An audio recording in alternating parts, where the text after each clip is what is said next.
Okay, so today I'm going to explain the sum of terms of arithmetic sequence. That it can be written by this equation, or you can find it using this equation.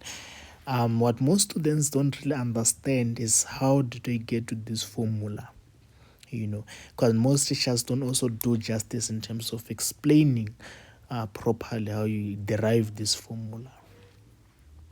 So this is for arithmetic sequence.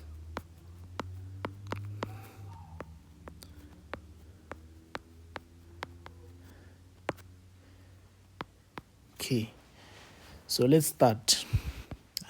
We know that Tn for arithmetic sequence is a plus n minus 1d.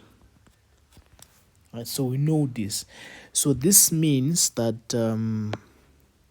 T1 is going to be a plus, let's say it's just going to be a, right? That's going to be a.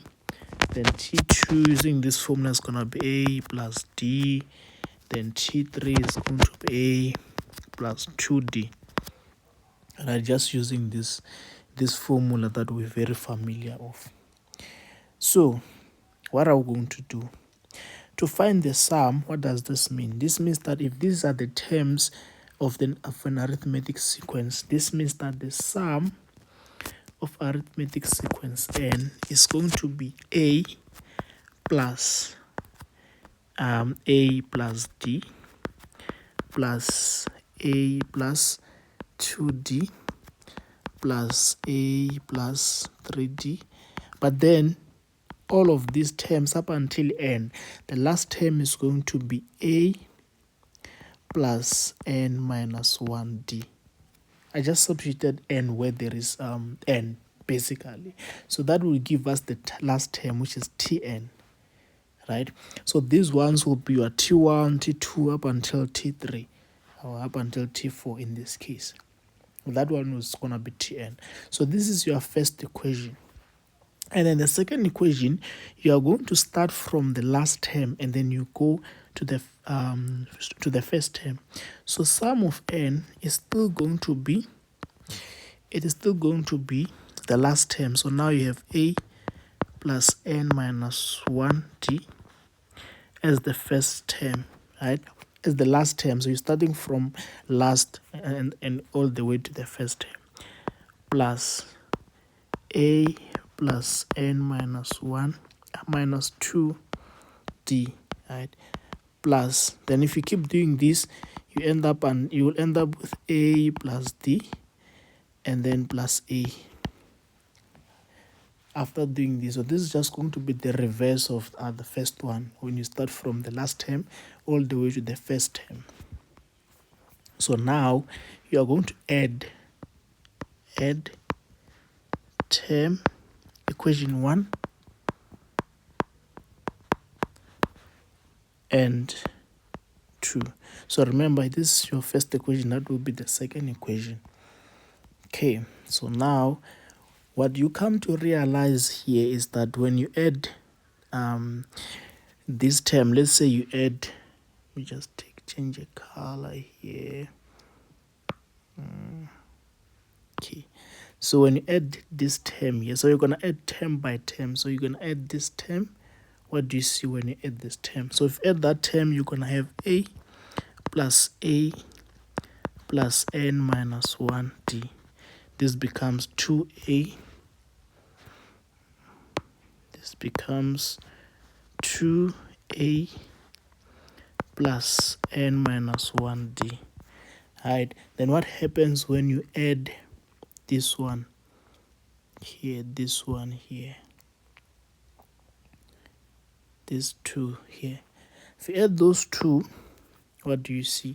You have a plus d plus a plus n minus 2d, right? This becomes 2a plus d plus nd minus 2d. Right, so this d and that d now you have 2a minus what is this, minus d plus nd. So this becomes 2a plus n minus 1 d. Right. So you see that when you add these things terms by terms, you always come up with this term here, this same term, the same term that you see there as well.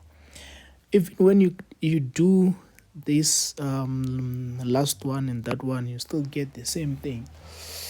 So we know that if you have a sequence that says Sn is equals to 2, 2, 2, 2, 2, 2, right? And then you count, let's say it's you count how many 2's is there. So you have 1, 2, 3, 4, 5, 6, right?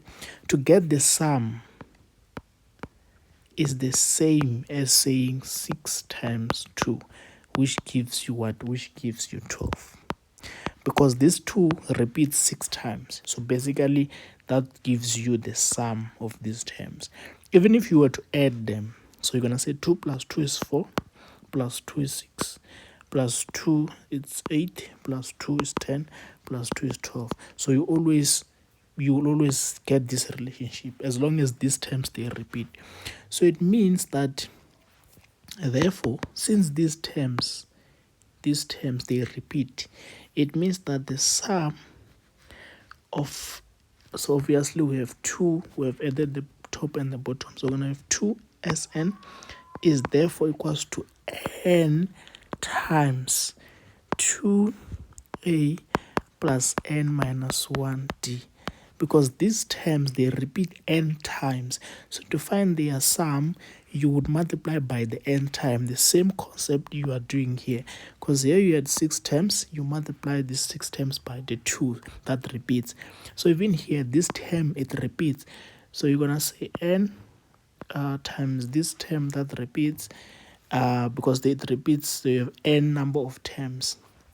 So therefore Sn is equals to n over 2a plus n minus 1d. So that's how you get the sum of this equation here. So from principles, or from first principles, and also applying the understanding, this is what you actually get. This is how this equation comes about. So this is a very important equation to understand for grade 12 content. I'll just stop this video here. Thank you for paying attention.